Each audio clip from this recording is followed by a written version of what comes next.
and you're just sitting on all that money like some sort of miser. I stood in our kitchen, gripping the counter to steady myself as my entire family ganged up on me. My name is Emma Mitchell, and at 28, I was being vilified for refusing to empty my life savings to fund my younger sister Olivia's latest sure-thing business venture. It's not like that, I tried to explain, keeping my voice level. I've worked hard for my savings. I have plans.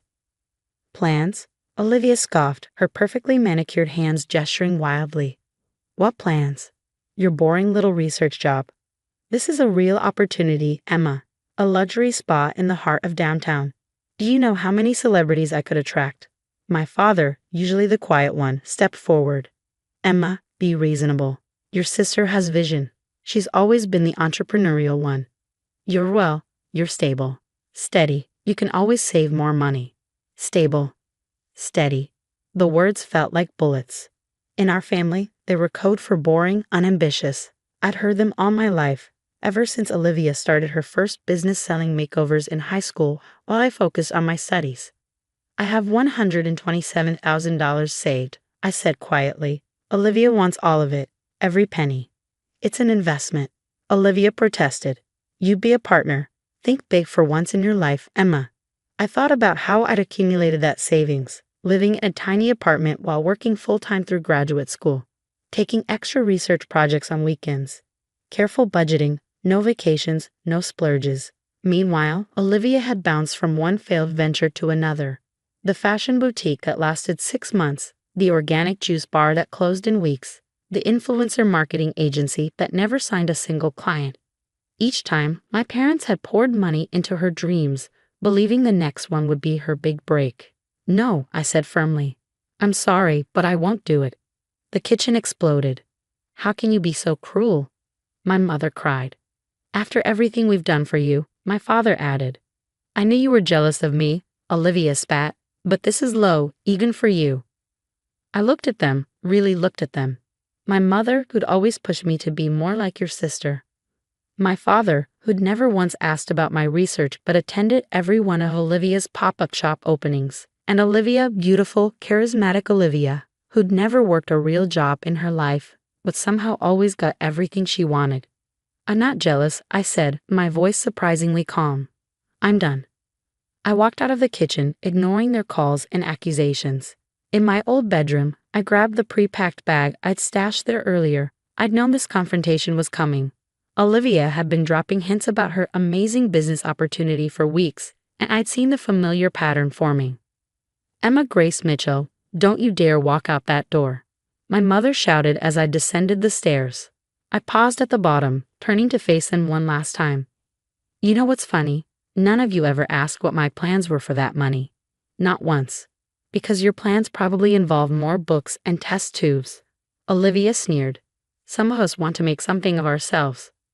I smiled, and for the first time, I felt pity rather than hurt. Goodbye, I said simply, and walked out. Behind me, I could hear my mother's dramatic sobs, my father's disappointed sighs, and Olivia's angry accusations. But as I got into my car and drove away from the house I'd grown up in, I felt lighter than I had in years.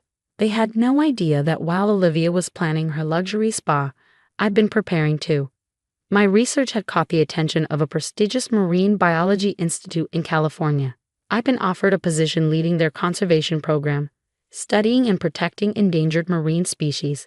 The salary was excellent, the work was meaningful, and best of all, it was 3,000 miles away from my family's expectations. My phone started buzzing immediately. Calls, texts, angry voicemails. I turned it off. They'd have to wait until tomorrow to hear my news. Tonight, I had a plane to catch. As I drove to the airport, I thought about the look on Olivia's face when she realized her usual tactics weren't working. For once, her tears and tantrums couldn't sway me. For once, I was choosing my own dream over hers. The California Institute had already arranged an apartment for me near the coast. By this time tomorrow, I'd be starting my new life. Let them call me boring. Let them call me selfish. I was done being the family ATM, done being the reliable one they only noticed when they needed something. My phone stayed off as I boarded the plane. Whatever messages they were leaving could wait. Right now, the Pacific was calling, and for the first time in my life, I was answering. 3 months passed in a blur of salty air, research vessels, and the most fulfilling work I'd ever done. My apartment overlooked the Pacific, and each morning I woke up to the sound of waves and seabirds rather than family drama. The first month, my phone was flooded with messages. My mother's voicemails ranged from hysterical, "How could you abandon your family like this?" to manipulative, "Your father's blood pressure is through the roof because of your selfishness." Olivia alternated between rage, "You've ruined everything," and desperate bargaining, "Just half the money then, 25%. I let them all go to voicemail. My work at the Institute was everything I dreamed of. We were studying a newly discovered species of seahorse, and my research was already gaining attention in the scientific community. My team respected me, valued my input, and never once called me boring or steady. Then came the article. I was reviewing data in my office when Dr. Martinez, the Institute's director, burst in waving a magazine. "Emma, have you seen this? National Geographic wants to feature our seahorse research. Your name's going to be on the cover." I stared at the mock-up she handed me. There it was, my name, my research, my dream come to life. The article would include substantial funding for our conservation efforts, and a 3-part documentary series was being discussed. That evening, as I sat on my balcony watching the sunset, my phone buzzed. It was my father's number. For the first time in 3 months, I answered. "Emma?" His voice sounded smaller than I remembered. We saw the magazine article. The preview online." "Yes," I kept my voice neutral. "Why didn't you tell us? About the research position, the Institute, all of it?" "You never asked, Dad. You were all too busy calling me selfish for not funding Olivia's spa." He was quiet for a moment. "The spa, it fell through. The location Olivia wanted, it turned out the building had major structural issues. The whole thing would have been a disaster. Like the boutique, and the juice bar, and the marketing agency." Another long pause. "Your mother wants to talk to you." I heard rustling, then my mother's voice. "Emma? Sweetheart? We saw you on the Institute's website. You look so happy." "I am happy, Mom. This is what I've always wanted to do." "But you never said anything." "I tried, many times, but you and Dad were always too busy with Olivia's latest venture to listen." I heard a sharp intake of breath. We didn't realize." "No, you didn't. And now I have to go. I have an early morning tomorrow. We're tracking a new pod of seahorses." "Emma, wait. Your sister, she's been struggling since you left. Nothing's going right for her. Maybe if you just talk to her." I cut her off. "No, Mom. I'm not Olivia's backup plan anymore. I have my own life now." After hanging up, I sat watching the waves, remembering all the times I tried to share my passion for marine biology with my family. The science fair projects they'd skipped because Olivia had a dance recital. The graduation ceremony they'd barely paid attention to because Olivia was launching her boutique that weekend. My phone buzzed again. A text from Olivia. "Saw your stupid fish article. Must be nice to waste your life playing with seahorses while your sister struggles. Real nice, Emma. Real nice." I smiled and typed back, "Actually, it is nice. Really nice." Then I blocked her number. The next morning, as I stood on the research vessel watching the sunrise over the Pacific, Dr. Martinez joined me. "Your sister called the Institute," she said casually. "Wanted to know if we had any real jobs available. Said she had lots of experience running businesses." I couldn't help but laugh. "And I told her we're fully staffed with qualified marine biologists." She didn't take it well. The sun broke through the clouds, casting golden light across the waves. Somewhere below us, our seahorses were swimming, unaware they were about to make scientific history. My history. "You know," Dr. Martinez added, "when we hired you, your family was listed as your emergency contact. Would you like to change that?" I thought about it for a moment, about all the emergencies in my life that my family had either caused or made worse. "Yes," I said firmly. "I would." As we prepared for another day of research, I felt the last weight of family obligation lift from my shoulders. I hadn't just found a new job or a new home. I'd found myself, and no amount of guilt trips or manipulative phone calls could take that away. My mother's words echoed in my head. "You look so happy." For once, she was right. I was happy, successful, and thriving, not despite ignoring their demands, but because of it. The seahorses were waiting, and this time, nothing would distract me from my dream. 6 months after the National Geographic article, I stood in my office at the Institute, staring at my phone in disbelief. 8 voicemails from my family, each more urgent than the last. I hadn't heard from them since blocking Olivia's number and changing my emergency contacts. The reason for their sudden reappearance? The documentary series about our seahorse research had aired its first episode last night. Apparently, seeing their boring daughter speaking confidently about marine conservation on national television had caused quite a stir back home. "Emma, darling," my mother's voice trilled through the first message, "you were absolutely brilliant.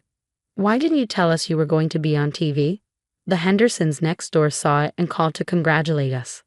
The second was from my father. "Princess, we had no idea your work was so important. The university dean called me at the club to say how proud we must be." The remaining messages were from various relatives, all suddenly interested in my fascinating career. But it was the last voicemail that made me pause. Olivia, calling from a new number. "Em?" Her voice sounded different, smaller somehow. I watched your show. You looked really good on camera. Listen, I've been thinking, maybe we could talk. I have this new idea for an eco-friendly beauty line, and with your scientific background." I deleted the messages without responding. Through my office window, I could see our research vessels being prepared for today's expedition. We were tracking a previously unknown breeding pattern in our seahorse population, work that could revolutionize marine conservation efforts. Dr. Martinez knocked on my door, grinning. "Ready for more fame and fortune? The film crew's here for today's shoot." I grabbed my gear, laughing. As long as they don't scare away our seahorses. As we walked to the dock, she handed me an envelope. "Speaking of fame, the International Marine Biology Conference wants you to be their keynote speaker. Full expenses paid, plus an honorarium that would make your sister's spa dreams look like pocket change." I opened the envelope, my eyes widening at the figures. "This is incredible. You've earned it, Emma. Your research is changing the field." Though, she smirked, "your family might be disappointed to learn you're spending the honorarium on expanding our conservation program rather than funding another of your sister's schemes." Just then, my phone buzzed with a text from my mother. "Darling, we're thinking of visiting. Olivia has some wonderful ideas she'd love to discuss with you. Your father says your TV appearance could really help boost her new business plan." Some things never changed, but I had. I texted back, "Sorry, can't host visitors. Too busy with our new international conservation initiative. Feel free to watch episode 2 next week." Turning off my phone, I boarded the research vessel. The documentary crew was setting up their equipment as my team prepared our diving gear. Today's footage would show how our seahorse population had tripled since implementing my protection protocols. "Dr. Mitchell," the producer called out, "could you explain for the camera what inspired you to pursue marine biology?" I thought about all the times my family had dismissed my passion as a hobby, all the times they pushed me to be more like Olivia. I learned early on that the most beautiful things in life aren't always the most obvious, I said, looking into the camera. Sometimes the real treasures are hiding quietly underwater, waiting for someone steady enough, patient enough, to discover them. The producer smiled. "Perfect. That's exactly what we're looking for." As we sailed out into the morning sun, I thought about how different my life was from what my family had envisioned for me. No luxury spa, no trendy business ventures, no desperate attempts to chase fame through shortcuts. Instead, I had earned every bit of my success through hard work, dedication, and the courage to walk away from toxic expectations. The quiet, steady daughter had made headlines not by following her sister's dreams, but by staying true to her own. My team called out. They'd spotted our seahorse pod. As I prepared to dive, I saw a small seahorse near the surface, its delicate fins moving steadily against the current. Like me, it didn't need to be flashy or dramatic to be extraordinary. It just needed to be exactly what it was meant to be. That evening, as the documentary crew packed up their equipment, Dr. Martinez showed me the rough footage. There I was, in my element, doing work that mattered. No drama, no schemes, no manipulative family dynamics, just pure, meaningful science. My phone had several missed calls from home, but I didn't bother checking them.